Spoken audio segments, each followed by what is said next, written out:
Welcome back. I'm Shane, and this is Relative Time. Now, a few months ago, I got contacted by a brand I'd never heard of called Proxima watches, and they contacted me to ask if I would be interested in reviewing one of their new tuna homages.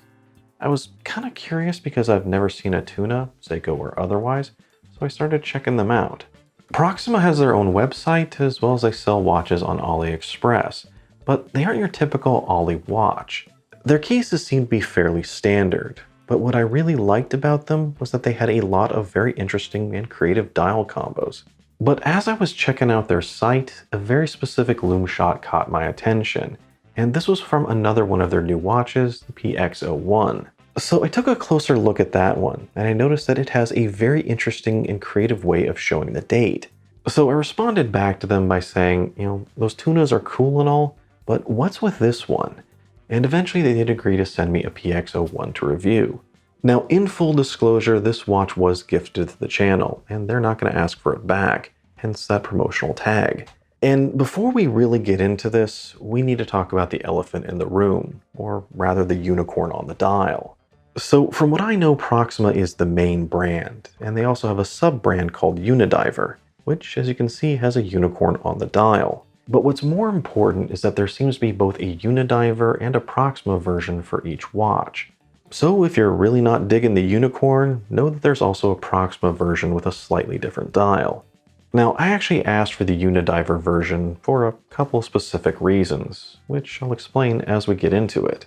So let's talk dimensions. The PX01 is a 40mm wide watch with a 48mm lug-to-lug. So as far as divers go, this is going to be on the mid to smaller side. You're also looking at 200 meters of water resistance, a screw-down crown, single dome sapphire bezel, and a standard 20mm lug width. The one dimension that really stands out, or rather up, is total thickness. From the case back to the top of the domed sapphire, you're looking at 14.7mm. Now, that's not unheard of as far as divers go, and at least a couple of those millimeters is due to the very tall vintagey style crystal, but that still makes it a bit of a chunky monkey. Now, other than that thickness and the sapphire upgrades, the platform as a whole is fairly standard. In fact, standard is probably the best way to describe the case, as it seems very similar to other 62 Mas style cases out there. So it's a very simple, straightforward design with no frills, as there are no chamfered edges, and it has smooth, simple lugs that just stop. The top has a circular brushing, while the side has more of a mirror polish. Now, personally, I would prefer it if the sides were brushed as well. This mirror polishing is just a fingerprint magnet. Although from this angle you can also see that the lugs are drilled, which is always appreciated. Overall, I'd say the finishing is good for the price, yet the bottom edge of the case is a little sharp to the touch. Now, moving to the rear, you get more of that polished look, with a custom case back, which is complete with all the particulars, as well as a manta ray design. Normally, I wouldn't blink an eye at a manta ray on the back of a dive watch, but I was kind of expecting a unicorn. Although, I guess this way they can use the same case back for both the Proxima and the Uni-Dive version. Back to the front and at the right, we have a signed screw-down crown. And since this is more of a 62 Mas style case, there are no crown guards here. The design on the crown is one of the more complicated ones I've seen. So it's kind of a small detail, but I think it is a cool touch. And for just over $200, you can't ask for a whole lot, but I kind of wish they had loomed this. So let's move on to the bezel. Now, originally these came with a ceramic insert, but recently they have started updating them to have a sapphire. Some of the older versions may still be around, so just be aware of that if you're looking. The bezel here looks fantastic with the design. It's a nice black coloring with plenty of lume, and that black circle really helps to frame the crystal and the dial beneath it, as well as the coin edge looks great and adds some needed traction. However, this bezel is one that is more about form than function. It doesn't stick out much beyond the case, and it's not very tall, which kind of makes sense because they really do want to showcase that domed crystal, but that doesn't leave you with a whole lot of room for grip. So you really got to work at this one to get to turn it, but when you do, the action is great. There's zero backplay, and it has a nice audible and tactile click as it goes around. It's just you're going to have a hard time actually getting to that point. Now, there are also two different colorways for the PX01. There's a black dial version with white highlights and the silver one with black. And each of those also has a Proxima and Uni-Dive version as well. There's also one more thing to be aware of. Originally, this silver version came with hands that had black lume on it, and they've recently been updated to this version. As we'll talk about in a bit, the black colored lume is pretty weak compared to white. So if lume is important, make sure you get this version, as there are some of the older ones floating around. So the dial itself is this nice silver metallic with a sunburst finish, which then has a fairly complex design which is printed on in black luminous paint. Now the dial is basically divided into two sections. You have the inner section that's mainly there for the hour hand, while the outer section contains the minute, seconds, as well as a fairly complex chapter ring. The chapter ring is kind of reminiscent of a ruler, where it has straight lines coming out at various lengths, which I think normally would be rather straightforward and easy to use. However, this thing is a bit confusing, as they've decided to add a slightly longer mark at the halfway point between the indices. Now, this looks really good with the design, but it completely throws you off as you're trying to read it, at least at first. If this thing was a GMT, I think that halfway point would make a lot of sense. And personally, I would love to see a GMT version of this. But here it just doesn't make any sense, and just kind of throws you off when you think about a 2.5 minute mark. Now, let's backtrack a bit and talk about the crystal. The crystal is a pretty tall single-domed sapphire, which partially gives off a really vintage vibe, which I guess kind of works with the whole retro sci-fi thing the dial has going on. But a crystal this tall introduces a lot of optical distortion. Now, in previous reviews, I've been fairly critical with anything that has a crazy tall crystal, and this is definitely a crazy tall crystal. Yet, I think this is a design that actually works with it. The center section of the dial is almost always crystal clear, yet everything else that's further out really starts to play with the distortion. Now, at some more extreme angles, the chapter ring tends to disappear, but if you're looking at the watch straight on, everything on that outer edge gets magnified, and specifically that ruler-like chapter ring, which really gives off a great effect. It doesn't really form any sort of crosshair, but forms a rather interesting circular bullseye around the intersection. Now, sitting in between the two dial sections, you have a cutout for a custom date wheel, which is one of the things that really attracted me to this watch in the first place. Rather than having a standard date wheel with Arabic numerals and a simple cutout, here it's just a ring with an arrow at one particular point. Then that arrow points to the day of the month, which is printed on the intersection of the dial. For some people, this is going to be kind of odd, but I think it's a very unusual and creative way of showing the date, as it doesn't require any modifications to the movement. That date wheel just advances as it normally does, and the arrow advances one position a day.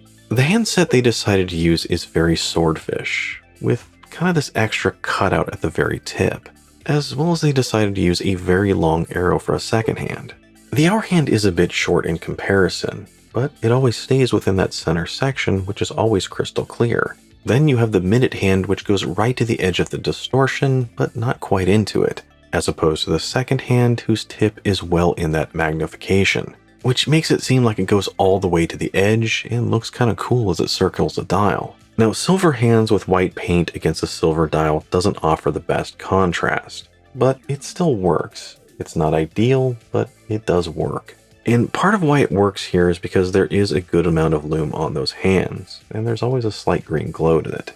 Now, in the long run, and maybe with future versions, they should do an updated handset. One that would look exactly like this, but just with a black PVD coating around it, which I think would greatly improve the contrast of the hands against the dial. Now, back to the intersection of the dial, you do have a logo and brand name at the top, as well as some text at the bottom. And let's be honest here, you could probably do away with most of this. And ideally, I think just a logo would be fine. The dial is already fairly crowded, so it would be better to clean it up a bit. In fact, one of the reasons I wanted to see the Unicorn Uni-Diver version is because I thought it looked cleaner than the Proxima version. When I first saw the PX01, I was immediately reminded of the Timex Marlin reissue I had. Kind of like somebody took one of those and then just tricked it out with some sort of steampunk or maybe retro sci-fi thing. Which honestly, I actually like, and I think it's kind of fun to review something different.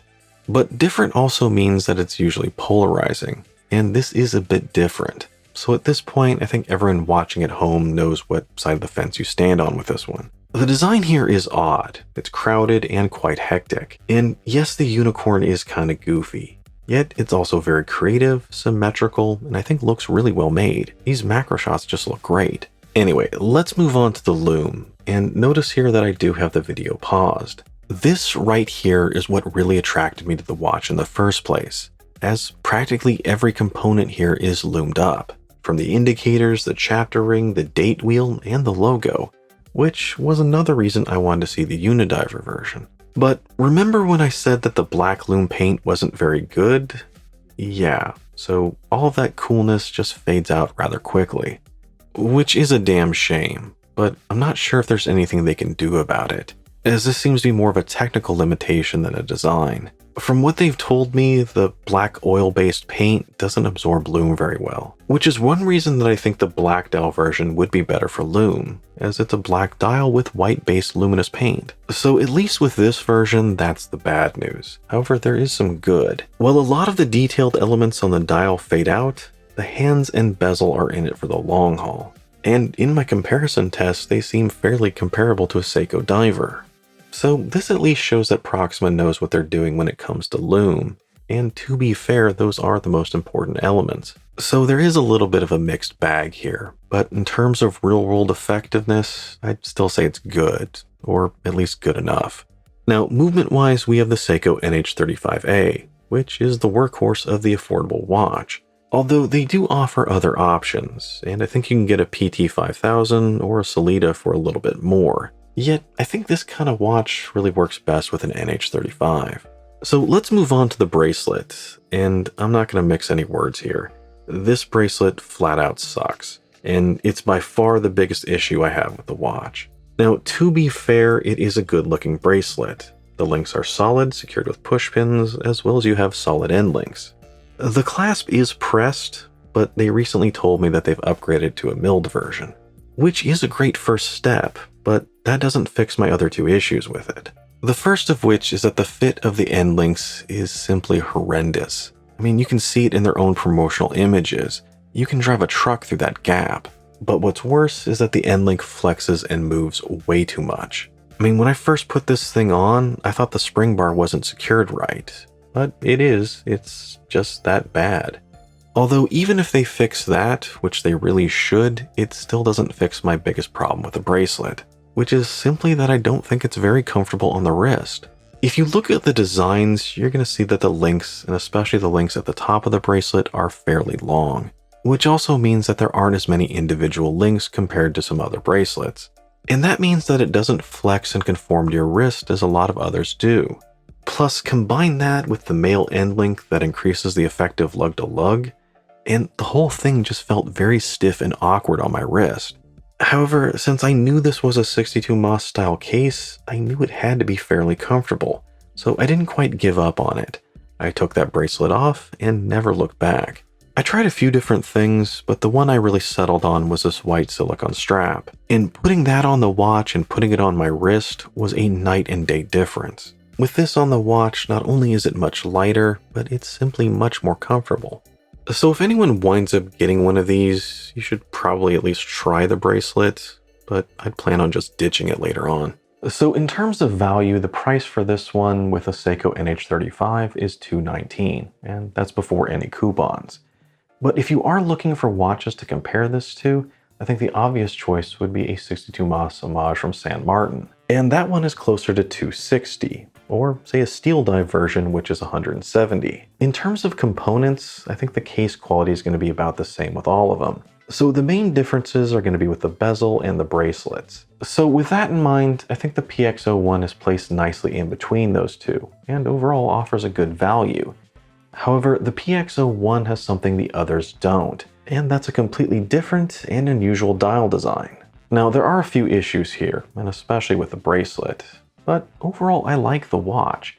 It has this very unusual retro sci-fi thing going on, yet while the geeky side of me kind of appreciates that, I also realize that it's not going to be for everyone. If you like clean and classic designs, I think at this point you're running from the hills away from this thing. But if you like something different, creative, and unusual, the PX01 is something to check out, as well as Proxima as a whole. Rather than just follow along like everyone else, I really love that they're willing to experiment and try new things. Now, not every experiment is going to be a success, and not everyone will like everything they put out. But the fact that they're willing to try it is very noteworthy. And I would especially love it if they could channel their creative energy into both their bracelets and their cases. That way they could come up with something truly unique. Anyway, that's my take on the Proxima Uni-Dive PX01. Let me know yours down below. And if you happen to see one of their watches that really captures your attention, let me know that as well, as I'd be interested in checking out another. And as always, if you enjoyed the video, don't forget to like, comment, and subscribe. Thanks for joining me. See you next time.